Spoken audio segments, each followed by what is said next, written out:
Hello, good people of YouTube. Sealord here. And well, fellas, it is finally happening.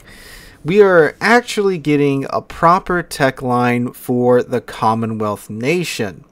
Now, the Commonwealth is a line that has been, well, actually it hasn't been a line. It hasn't really been a tech tree at all. It's been like the Perth forever. Then we got a couple of, premium ships here and there, and that's what mostly makes, well, it's not mostly, it's what entirely makes up the Commonwealth nation at the moment. But we're finally getting a proper Commonwealth tech line after all these years of, God, I don't know how many forum posts, how many YouTube comments there's been begging for a Commonwealth tech line, and we're finally getting it. On top of that, we're also getting a German Flint and a Tier 9 premium Spanish battleship, which is something in and of itself. But anyway, fellas, if you want to read along as I read aloud, I am of course reading from the development blog. You can check out the link to that in the description down below. I will of course be throwing any relevant images or artwork up on the screen as we go through it. But again, if you want to follow along as I go through it, link to this is down below. So let's go ahead and get right on into it. So the DevBlog says, new ships close testing 13.0. Greetings, Captains. Update 13.0 brings with it new ships for testing, such as Spanish battleship Victoria, German cruiser Wiesbaden, and a long-awaited tech tree branch, Commonwealth Cruisers. That's one way to put it, Wargaming. They start right off the bat with the Commonwealth Cruisers. The new Commonwealth Cruiser branch features ships from Australia, India, New Zealand, and Canada. At low and mid tiers, these ships will be light cruisers armed with 152mm guns, and beginning at tier 8, they will receive a heavier armament of 203mm guns. The main battery will be capable of dishing out a good amount of damage per minute, but in return will have somewhat poor shell ballistics and slow turret traverse. Starting from tier 3, they will additionally be armed with torpedoes. At tier 7, these torpedoes become long range and may even be launched from stealth due to the excellent concealment of these ships. For captains interested in hunting submarines from tier 5 onwards, the ASW airstrike of these ships will have improved features, long range, additional charges, and an increased splash radius for incapacitating modules. However, they will deal somewhat less damage in return. The improved features of this line will be balanced out by generally weak armor, low HP pulls, and weak AA defense. Alright. As is standard for most cruisers, the line will feature hydroacoustic search available in its own slot at tier 4, and sharing a slot with DFAA at later tiers. Starting at tier 5, the signature Commonwealth crawling smoke generator will also be available in its own slot, with its long action time allowing slow movement while remaining concealed. Starting at tier 8, the ships will be equipped with a repair party of standard characteristics. In battle, these characteristics will come together in a mid to close range playstyle. The crawling smoke generator, coupled with their excellent concealment, will allow these ships to take aggressive positions and make best use of their good damage per minute, while also being able to conduct successful retreats when in danger. Captains will want to avoid exchanging fire in the open. However, due to overall low survivability in these cases, the long-range torpedoes may be employed while repositioning. Okay, just from the general description, it sounds almost just like a mixture of the Pan-Asian cruisers coming in with the long-range torpedoes, but of course they aren't deep-water torpedoes. A mix of the British cruiser line, because I'm pretty sure until tier 8 these are all just copies of British cruisers but with the tweaked characteristics, and you kind of just smash that together and throw in the crawling smoke generator that the other Commonwealth ships have gotten thus far, and now you've gotten this line, but with a couple of things changed up here and there, like the standard heel. So interesting indeed, to say the least. Of course, I'm very, very excited to see that this line's finally coming in game. But I mean, like I talked about years ago, when this line eventually arrived, it was going to be a lot of copy-paste ships because, I mean, that's what happened in World War II, right? But let's go ahead and get on into the individual ships, shall we? So the Tier 1 is the... Ooh, lordy, I gotta pronounce this word. Sutlej? Oh, actually, that's not that bad. Sutlej is one of the Black Swan... Yeah, that's the Tier 1 of the British cruisers. Black Swan class sloops built in Great Britain specifically for the Royal Indian Navy. During the Second World War, she took an active part in the military operations in the Mediterranean and in the waters of the Indian Ocean. After India gained independence, the ship became part of the Indian Navy, in which she served until the end of the 1970s. All right. We're going to take a look at the stats of the upper tier ships because that's, usually where players focus at anyway. But if you want to take a look at the detailed stats of all these ships, which I encourage you to do so, link down below. All right, the Port Jackson is one of the town class cruisers built in the 1910s in several different series in Great Britain and Australia, conceived to aid in trade protection. She was named after the place where the city of Sydney was founded. All right. The Caradoc is a Caledon-class cruiser that took part in the First World War and several other conflicts. In the 1920s, she served at the North American and West Indian stations. During the early stages of World War II, Caradoc was based in Canada and participated in Allied operations in the North Atlantic. Even though the cruiser actually served under the British flag, Caradoc will be represented in the Royal Canadian Navy in-game due to her service record. All right. The Dunedin. The Dunedin is a Danae-class light cruiser that served from 1924 to 1937. She served the New Zealand Division of the Royal Navy, which was the predecessor of the Royal New Zealand Navy. During World War II, the cruiser took an active part in operations in the Atlantic, capturing several enemy transports. On November 1941, Dunedin was sunk by a German submarine. Very sad there for the Kiwis. Commonwealth Cruiser Delhi, Tier 5. There is not a picture of this one. Achilles, one of the Leander-class cruisers, was commissioned to the Royal Navy in 1933. In 1936, she was attached to the New Zealand Division of the Royal Navy and joined the newly established Royal Zealand Navy in 1941. During World War II, the cruiser played a crucial role in the Battle of the River Plate and took part in the Pacific Campaign. In 1948, Achilles transferred to the Indian Navy and was renamed Delhi. As INS Delhi, the cruiser served for an additional 30 years. Dang. So I'm wondering what configuration she's going to be in. Is she going to be in like her 1940s configuration, maybe her 1970s? Given it's tier 5s, given that it's tier 5, I would say probably like the 40s or 50s if I had to put money on it. Alright, so the Hobart, which is the tier 6. HMAS Hobart was commissioned to the Royal Australian Navy in 1939 as one of the improved Leander-class cruisers. During World War II, she took part in the Mediterranean campaign and operations in the Indian and Pacific Oceans. HMAS Hobart was also present at the signing ceremony of Japan's surrender in Tokyo Bay. Alright. Uganda, another one that we don't have an image for. Uganda, which entered Royal Navy service at the height of World War II, belonged to the second group of Fiji-class cruisers. Oh, so it's a Fiji. The ship took an active part in the landings in Sicily and Italy. In the fall of 1944, the cruisers transferred to the Royal Canadian Navy and subsequently operated in the Pacific Ocean. Alright, the Tier 8, which is the Auckland. Cruiser Auckland, like the British Albemarle, so it's an Albemarle, is based on one of the heavy cruiser designs developed in Great Britain in 1940. This variant possessed 9 230mm guns as the main battery, placed in 3 gun turrets in a linear elevated configuration. The ship was named after the largest city in New Zealand. It represents the Royal New Zealand Navy. Alright, very cool. Commonwealth Cruiser Encounter, Tier 9. Encounter is a fast ship based on preliminary designs for a cruiser with 203mm artillery intended for construction at an Australian shipyard in the 1920s. In terms of silhouette and layout, the project partially replicates the British Hawkins-class cruisers.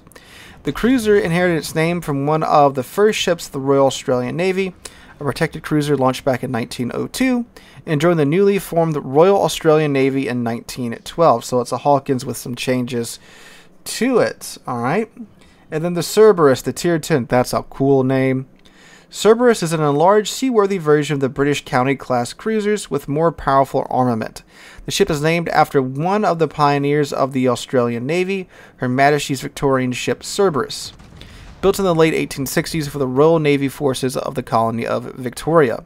She served in Australian waters for more than half a century. Alright, cool. So let's take a quick peek at the Tier 8, 9, and the 10's stats. So the 8, the Auckland, 39,400 HP, 25 millimeters plating. Her 9 230 millimeter guns have a firing range of 17.1 kilometers. The maximum HE shell damage is 2,950 with an 18% fire chance. The AP damage is 4,350, and both the AP and HE comes out the tubes at 841 meters a second. 10-second reload time, and let's see her anti-submarine airstrikes. They reload in 30 seconds, but you get 3 flights of them instead of the usual 2 that you get at Tier 8 Plus. It's 1 aircraft per flight, though, with a 10-kilometer range. I wouldn't really call that extended. Well, at Tier 8, that's actually not bad. You get 2 bombs per payload, and the bombs do 3,400, so maximum damage. So if you dogpile a submarine with this, that's 6 bombs in total. So that's a little over what? It's a little over 19,000 damage. So you could theoretically blast the submarine out of the water with that. The torpedoes, though, you get 2x4, the 533s, a 16,767 maximum damage rating, so 16k and change. 12-kilometer range, that's good. 62 knot speed, that's good. 96-second reload time, though. I wonder if you can drop them single or all at once. I'm sure you can probably drop them single. That's like, a British and Commonwealth thing. Alright, the repair party, 28-second runtime and 197 HP per second. Crawling smoke, 102 seconds is the duration time. And it's a 450-meter radius for the Tier 8. Alright, the Tier 9, the Encounter. 41,700 hit points, 25mm plating, 13% torpedo damage reduction. 3x3 203s, 17.5 kilometer range as well. HE and AP are the same. Literally the exact same, but the reload time is 8.9 seconds, so the same AP performance as the previous ship, but you get a second and a 10th faster reload time. The ASW is also the same as well, including the range, the number of bombs, and the damage, so same deal there. Torpedoes are the same as well, except she has a 13.5 kilometer range instead of a 12 kilometer range. So again, pretty decent by Tier 9 standards for cruiser torps. And then the Tier 10, you get 4x3 of the 203, so 12 203s, 18.5 kilometer maximum firing range. HP is 47,300, again 25mm plating, but these ships do get the 30-second fire duration time, which is good. And then the reload time is 10.5 seconds.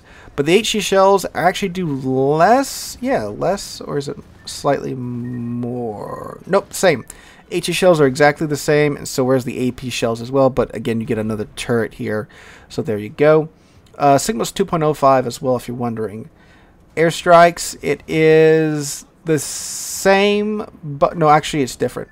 So 3 flights with a range of 11 kilometers. It's still 1 aircraft per flight, 2 bombs per payload, maximum bomb damage 3,900. So a little bit more on the bomb alpha and a kilometer more of range. So yeah, torpedoes still the same. Yep, 2x4 of the 533s, same alpha, same range, and all that jazz. Let's see, you get Hydro or DFAA in the second slot. Crawling smoke, same as the previous one. In the repair party, 28 seconds at a 236.5 regeneration rate of HP per second. Alright, so that's the Commonwealth Cruisers. I am, of course, very interested in them. Definitely looking forward to them, a line that has been long overdue. I don't think it's really a surprise that the line's mostly a copy-paste of some previous Royal Navy ships, because that's, again, literally what happened in real life. So I will follow their career with great interest and see what version we get in the final game. But are you guys ready for a German Flint with the Wiesbaden? I think that's how you say it. So They say Wiesbaden is a hypothetical design for a light cruiser whose main armament is composed of dual-purpose 128s. Ah, that's pretty good. Developed for the Kriegsmarine in the early 1940s. The ship's name follows the German Navy's tradition of naming cruisers in honor of members of the same type sunk in combat. This original small cruiser, named after the capital of the Grand Duchy of Hesse, was lost during the Battle of Jutland on June 1st, 1916. Wiesbaden is armed with 12 128mm main battery guns, which have high damage per minute but low range. Typical for German ships, her AP shells will deal higher damage, with her HE shells featuring improved penetration but low shell damage and fire chance. The ship is also armed with a total of 12 torpedo tubes. These will launch torpedoes with good range and low visibility. While she has excellent concealment, Wiesbaden's drawbacks will include weak armor, low speed, and lackluster maneuverability. Sounds familiar. For her consumables, Wiesbaden will be equipped with a smoke generator in its own slot, similar to the one found in German destroyers, as well as the signature German hydroacoustic search, which will share its slot with DFAA. Captains familiar with the Z-52 destroyer line will feel at home with this ship due to her similar armament. The combination of effective main battery and torpedoes will allow for flexible gameplay options, while Wiesbaden's excellent concealment and smoke generator will enable her to take favorable positions for close-range combat. However, captains will need to be careful. Once spotted, it will be difficult for the ship to exchange in open waters or escape from enemy due to her slow speed and poor maneuverability. So, the German 128s, those can pin 32mm of armor at base, so you ain't gotta take IFHE. That is a huge up for this ship. That means this ship will be able to comfortably pin the 32mm common threshold that you see at Tier 8+, which means good, consistent damage with her HE. Although the HE is lackluster in terms of alpha. Only has an alpha rating of 1350, but again, you can constantly get pins with it. The AP does a maximum damage of 3100, and both the AP and the HE comes out the tubes at 960 meters a second, but she has a 5-second reload time. That of course is base.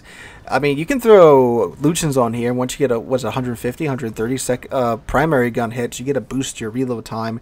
And of course, you throw like the reload module. Oh, I know they can't take that because it's a tier 8. Once you throw like Adrenaline Rush on there, and it takes damage, or you put Fearless Brawler on there, that of course decreases the reload time even more.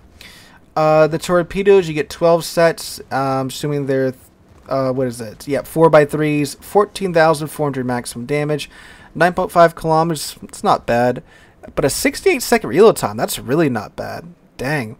All right, so Wiesbaden is looking like a nice German Atlanta copy or German Flint copy, and yeah, I'm sure I'm gonna buy it and get blasted out the water plenty of times before I learn my lesson. But yes, it looks like an interesting little boat, and I have high hopes for it. I mean, again, the constant 32mm HE pin, that's you're gonna get some damage with that, even with the super low HE alpha.